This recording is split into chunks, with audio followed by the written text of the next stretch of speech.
سڵاوڕێز بینەرانی کەناڵی بریز ڕەسوول ئەمڕۆ لە پێش فڕۆکەخانەی نێودەوڵەتی شاری ڤانکوڤەرم بەخێرهاتنی ئینتەرناشنەڵ ستیودنت دەکەین لە کەناڵەکەمانەوە کەناڵی بریز ڕەسوول هەمیشە لە پێشوازی ئێوەی خۆشەویست و قوتابیانی ئازیزدا دەبین لە پێش دەرگاینە و چاوەڕوانین تاوەکو دێتە دەرەوە و پیکەپی دەکەین لەگەڵمان بن.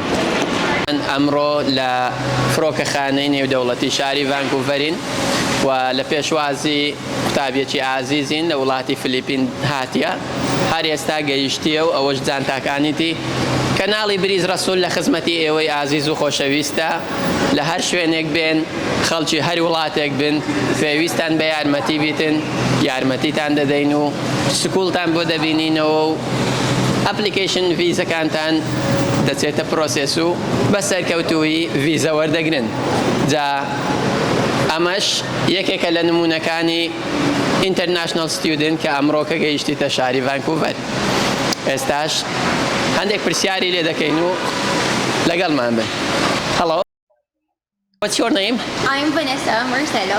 Welcome to Canada. Yes, I can feel that. Canada. How was your flight? Well, it's long, but it's great, and I really had fun.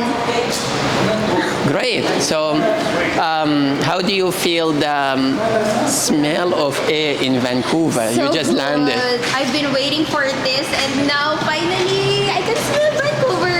Welcome. What program are you going to study? Bachelor of Hospitality Management. Nice. So, is it like 2 years or 4 years? Actually, 4-year course, and it has PGWP 3 years. That's great. So she has PGWP after her graduation. She has a chance to apply for permanent residency in Canada. Congratulations. Thank you so much for sharing your information. Biriz Rasul is here today to welcome beautiful international students. They just landed Canada. What's your name? Emily. And you? Rochelle. Rochelle, nice to meet you. You are very welcome to Canada. How do you feel in Vancouver? You smell the air of Vancouver now. It's gold.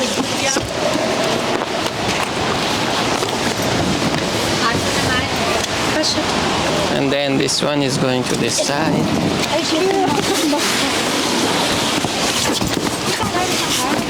ئەمڕۆ وەجبەی دووەم لە قوتابیەکان گەیشتن دوو قوتابی دیکە تازە گەیشتن لە فڕۆکەخانەی نێودەوڵەتی شاری ڤانکوڤەرین و جانتاکانیانمان بار کرد ئێستا دەیانگوازمەوە شاری ڤانکوڤەر و لە خزمەتیان داینەوە بە خێراتنیان دەکەین و کەناڵی بریز ڕەسوول هەمیشە زانیاری ڕاست و دروستان پێ دەڵێتن تاوەکو ئۆفەری خوێندن وەردەگرن و ڤیزەکەشتان ئەپروف دەبی وەکو ئەم قوتابی ئازیزانە هەر ئێستا گەیشتنە فڕۆکەخانەی نێودەوڵەتی شاری ڤانکوڤەر. لە فکرتان نەچێ لایک و سەبسکرایبی کەناڵەکەمان بکەن کەناڵی بریز ڕەسوول بۆ ئەوەی ئێوەش وەکو ئەوان ئەمە وەجبەی دووەمە ئەوڕۆکە 29/12/2022 گەیشتنە فڕۆکەخانە و ئێوەش ئینشاءڵڵا وەکو ئەوان ڕۆژێک لە ڕۆژان دەگەن ئەم شارە و خوێندنی خۆتان درێژە پێدەدەن لە وڵاتی کەنەدا. لێرەوە دێمە کۆتایی و بەخواتان دەسپێرم و خواتان لەگەڵ.